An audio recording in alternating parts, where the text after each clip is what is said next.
The NBA Finals are finally here, and we are in store for a great Finals matchup. It has everything. It has star power, it has talent, it has storylines, it has drama, it has legacies at stake, and much, much more. But in this video, I want to preview some of the details of this matchup and give a few keys for each of the teams to be successful in this series. So without further ado, let's get into the hoopla. So the Celtics are favored to win this matchup, according to Vegas, according to all the betting lines, as they probably should be. They have undoubtedly been the best team in basketball from the start of the season all the way up until now, and there's no real reason to assume that things will change all of a sudden. But for some reason, it feels like the narrative around this team is not that, and is almost gotten to the point where it feels like their dominance is being overlooked, and this team is being underrated. And I know for me, going into the playoffs, I said in a previous video that I wasn't going to talk about the Celtics until the finals unless they gave me a reason to, because they were not dominating like I thought they should be. And well, here I am. They blew through the East like they should have, and now it's time to talk about them and it's time to give my thoughts. But there's no way that I could have predicted that it would have gotten to the point where they are almost underrated at this point. But like I said, they have been the best team in basketball all year, but this is the finals, and it is not guaranteed that they win, especially when you're playing a team like the Mavericks led by Luka and Kyrie, who are just fearless when it comes to big moments, and when the lights get brighter, they get stronger. So I want to discuss a few things that the Celtics must do to ensure that they continue their dominance and cap off the season with a championship and capture that long lost banner number 18. So the first one is obviously the health of Porzingis. This is an obvious one, but Porzingis is the player that makes this team special and turns them into an all-time great team. His ability at 7'3" to stretch the floor to 25 plus feet comfortably and still be able to take advantage of mismatches when he gets them in the post, and still be able to be a lob threat and be a rim runner in transition or in pick and rolls. That's what really sets them apart. He adds a totally different element that Horford just can't provide at this point in his career, and really at any point in his career. So his absence has been felt and was obvious all throughout this playoffs, despite their dominance and despite them rolling through teams. He just gives Coach Mazzulla just so many more options and offense in terms of being creative sets and ways to attack defenses and get consistent quality looks. So just his presence on the floor alone adds a ton of pressure to opposing teams.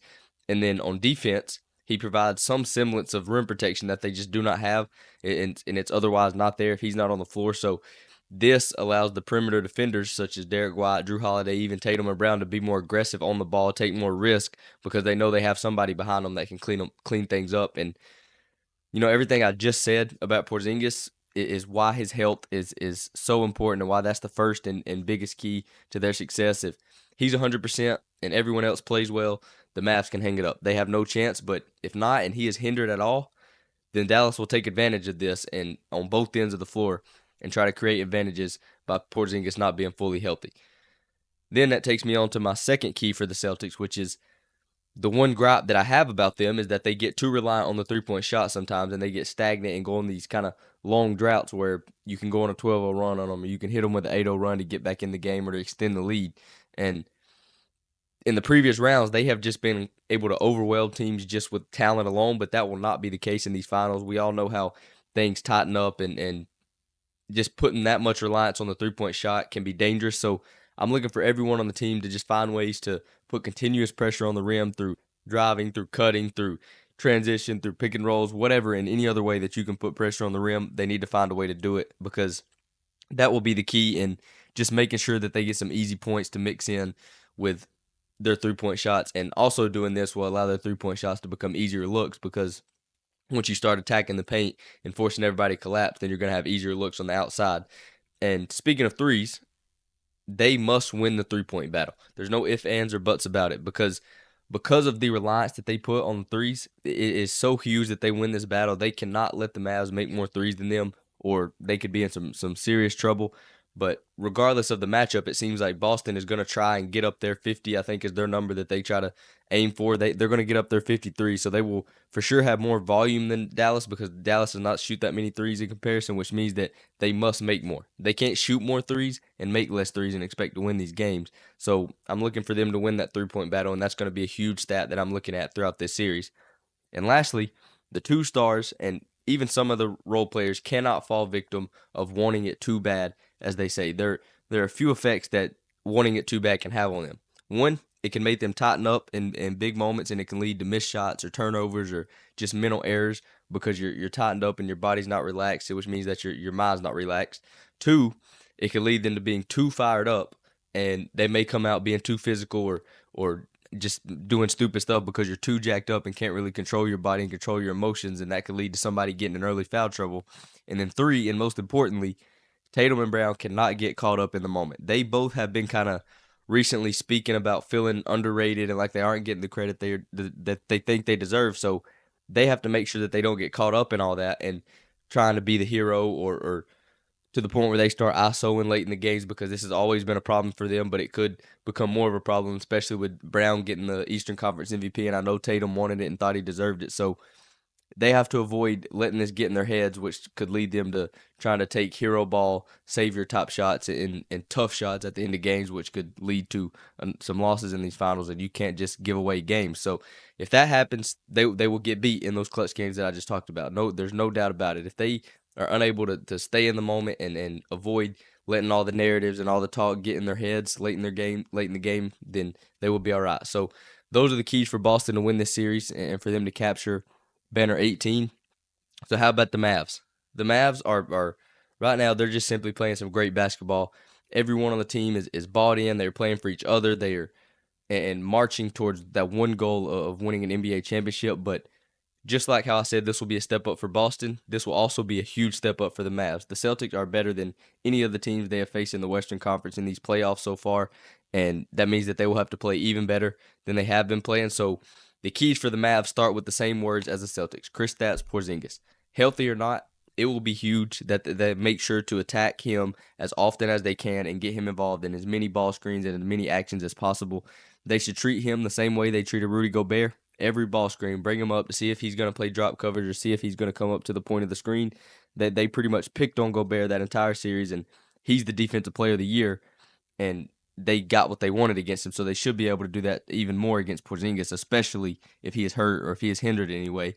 And I'm interested, honestly, to see what the Celtics do to combat this, to see if they try to protect Porzingis and on the defensive end, because that will tell me a lot about how healthy he really is and how much they know about what he's able to do on that end of the floor. But like I said, they just need to attack him as much as possible, regardless of how healthy he is.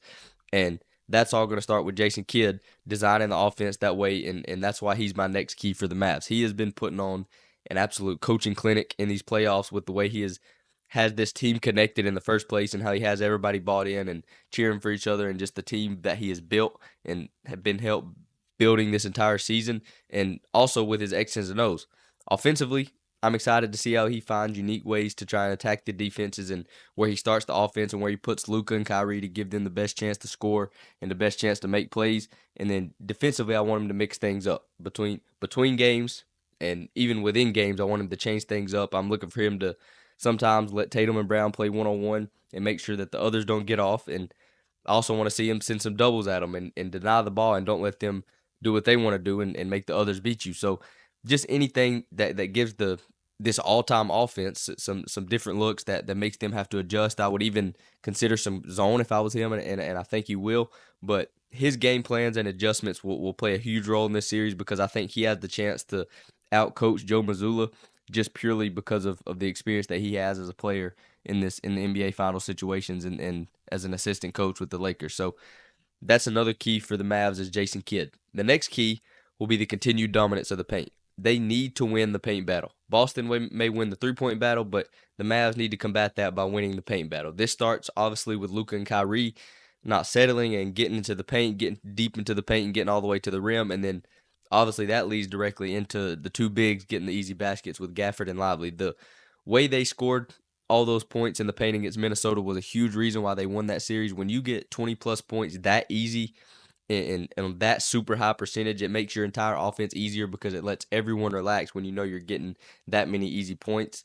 And that will be even bigger in the finals when we know everyone on the floor is tight and getting quality shots becomes a legitimate challenge. So we need them to continue to get 18 to 24 points somewhere around there, just dunks and layups, just and shooting it at a 90% clip like they were all playoffs. And then lastly, the X factor for the Mavericks is Maxi Kleber. He came back in the Wolves series, but you could tell that he was scared to shoot, and you could tell that that shoulder was still affecting his ability to shoot and his confidence in shooting the ball. So hopefully the time off in between the conference finals and the finals will allow that shoulder to heal up some more, because I'm afraid it's going to get to the point where Boston starts to put up points in bunches, and Dallas just won't have the firepower to match it, and they will have to put some kind of three-point shooting lineup on the floor without sacrificing that much size. And Kleber's the person that allows them to do that. He can play the stretch five, and they can go five out and really extend the defense out and give room for Kyrie and Luka to operate. So his health will be the X factor, and for the Mavs, and it could turn out to have a huge impact because, like I said, it gives them the opportunity to match the three-point firepower while not having to sacrifice as much size. So those are a few keys for each of the teams. I didn't talk a lot about the obvious ones like who the Celtics decide to put on Luka and Kyrie, or how the Celtics will try to pick on Luka and Kyrie in all their actions, or how Derrick Jones and PJ Washington could give some problems to Tatum and Brown. And there are tons of things that will have an impact on this series, and I could talk about them all day long, and that's what makes me so pumped about it. So, like I said at the start, it's full of star power, full of drama, full of storylines, full of legacies and things of that nature, but I'm most excited to see the game plans, the execution, the adjustments, and all the minor details that will determine who wins and loses this series. And because of all that, this has the potential to be one of the best NBA Finals we've seen in recent history, and I think it's probably going to go 7 games. Thanks for checking out the channel. If you enjoyed this video, don't forget to like and subscribe, and check out some more of our content.